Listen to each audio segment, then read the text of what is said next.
Bien le bonjour. La leçon du moment portera sur le volume. Alors, on se rappelle que le périmètre, c'est la mesure du contour. On va penser par exemple à la clôture qui entoure un terrain. La mesure de l'air, c'est la mesure d'une surface. Donc, c'est la mesure qu'on va utiliser par exemple si on veut savoir combien de mètres cubes j'ai à recouvrir de peinture sur mon mur. Le volume, quant à lui, c'est la mesure de l'espace occupé par des objets. Par exemple, si je veux remplir une boîte d'objets, je dois savoir les dimensions de la boîte et des objets pour pouvoir remplir la boîte. Par conséquent, le volume, c'est une mesure qu'on peut uniquement utiliser sur les formes en 3 dimensions. Donc, si on regarde en ce moment la forme que j'ai ici, c'est une figure plane, un rectangle de 12 carrés unités ou, si on les met en centimètres, 12 centimètres carrés. Par contre, si on bouge la forme, on se rend compte que c'est une forme en 3 dimensions. D'accord? Et là, on rajoute une nouvelle dimension à notre forme. Par exemple, ici, si je regarde encore une fois ma forme bleue, j'avais 3 carrés de largeur, 4 carrés de longueur. Et maintenant, je rajoute une nouvelle dimension qui est la hauteur. J'ai donc deux carrés unités, deux cubes unités. C'est plus une figure plane, mais bien une figure en 3 dimensions. 2 cubes unités de hauteur. Est-ce que vous me voyez venir? Si je regarde tout ça, j'ai 12 cubes unités sur la rangée bleue, 12 cubes unités sur la rangée rouge pour un total de 24 cubes unités. Évidemment, les cubes unités, on laisse tomber quand on est rendu au 3e cycle, on est dans les unités de mesure. Et tout comme l'air, il y a une formule que vous aurez peut-être déjà devinée. Si je reprends ma forme ici, j'ai mes 3 cm, on va mettre des unités de mesure, 3 cm de largeur, 4 cm de longueur et 2 cm de hauteur. Et donc, c'est ce qu'on rajoute dans la formule. La formule de l'air, c'est longueur fois largeur. Quand on va être dans la formule du volume, ça va être longueur fois largeur fois hauteur. Donc, si je regarde ici, si je fais ma formule, j'ai 4 cm fois 3 cm fois 2 cm. D'accord? Donc, on va la décortiquer. On va commencer par multiplier les nombres. 4 fois 3 fois 2. D'accord? 4 fois 3, ça donne 12. Fois 2, ça donne 24. Maintenant, si vous avez vu la capsule sur l'air, vous savez que si je fais centimètres fois centimètre, j'obtiens des centimètres carrés. Au même titre que si je fais 4 fois 4, j'obtiens 4 exposant 2. D'accord? C'est un peu le même principe. Si je fais centimètre fois centimètre fois centimètre, bien, j'obtiens des centimètres cubes. Comme si je faisais 4 fois 4 fois 4, eh bien, j'obtiens 4 exposant 3. Donc, si j'obtiens des centimètres cubes dans la formule du volume, j'ai mes nombres, ça me donnerait 24 centimètres cubes.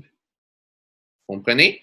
Encore une fois, la mesure, l'unité de mesure, elle est essentielle quand on écrit nos réponses avec la mesure du volume. Parce que si on met centimètre carré, c'est une erreur, c'est la mesure de l'air. Si on met uniquement centimètre, ça pourrait être la mesure du périmètre ou d'une simple longueur. Et si on met pas d'unité de mesure, ben c'est 24 quoi? Parce qu'on pourrait demander la mesure en centimètres, on pourrait la demander en décimètres, on pourrait changer l'unité de mesure. Donc, toujours important de mettre l'unité de mesure quand on calcule le volume ou même l'air et le périmètre. Alors, maintenant, un peu comme l'air, encore une fois, on peut avoir des formes un peu plus complexes. D'accord? En ce moment, j'ai une forme qui n'est pas pleine, donc ce n'est pas un prisme à base rectangulaire. Donc, si je regarde ma forme, je devrais la décortiquer. Et là, je vais vous montrer quelque chose que j'ai oublié de montrer avec l'air. Ici, il y a 2 possibilités. Je pourrais prendre ma première base ici,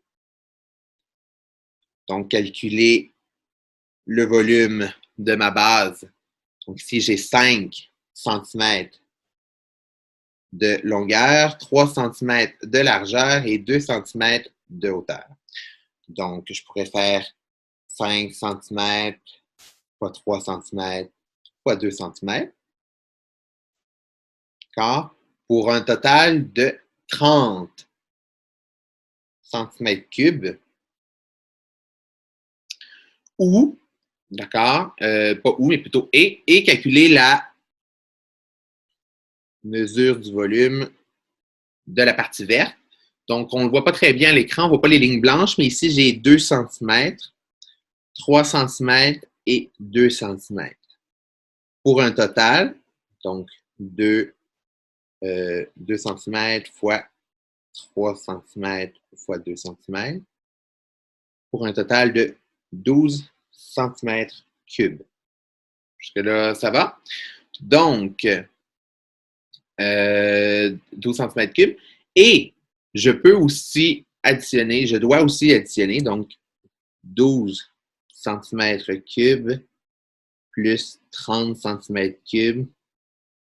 Ma forme a un total de 42 cm3.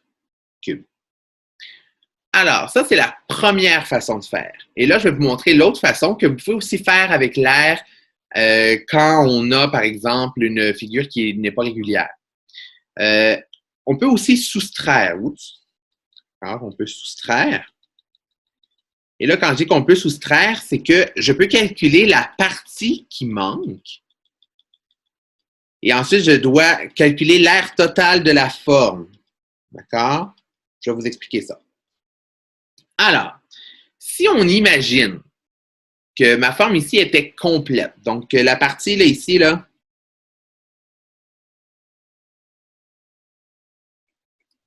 la partie manquante ici, elle était là. D'accord? Si elle était là.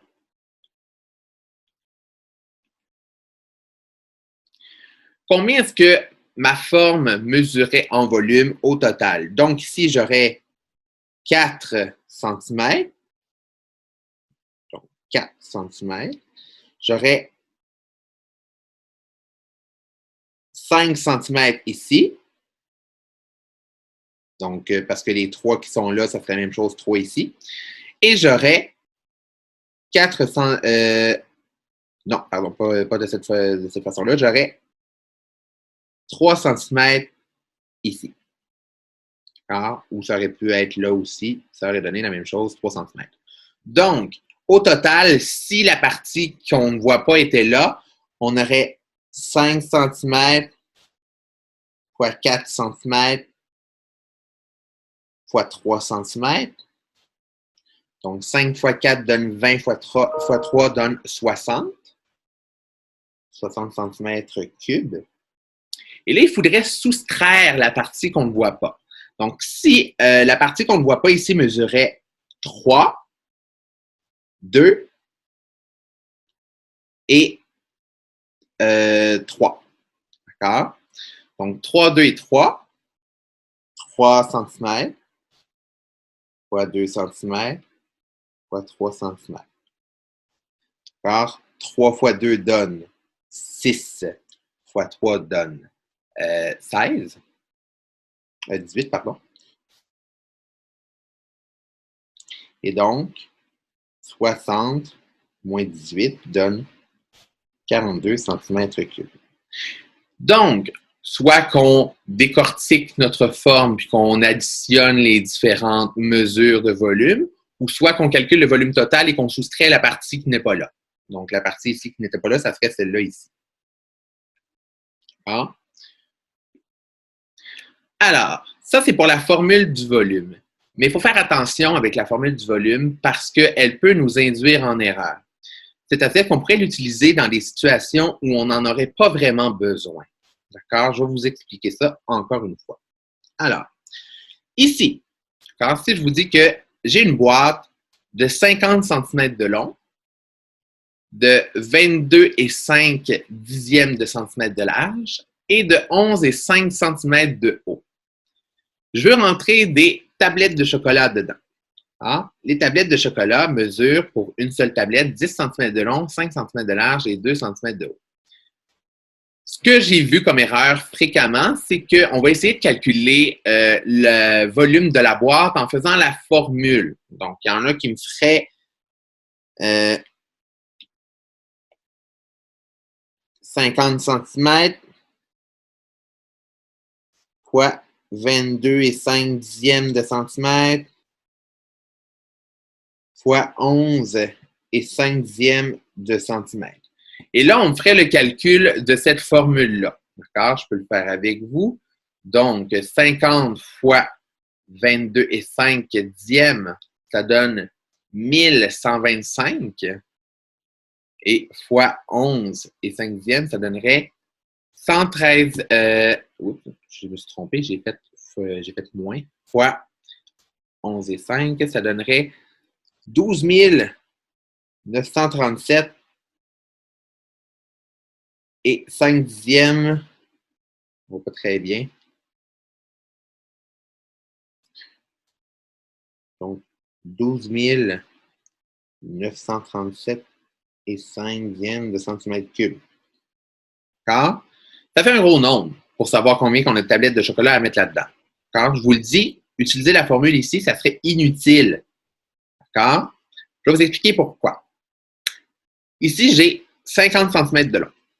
D'accord? Et une tablette mesure 10 cm de long. Donc, si je regarde combien de tablettes je peux mettre de long qui rentrent dans la boîte, bien, je peux en mettre 5. Je peux mettre 5 tablettes de long.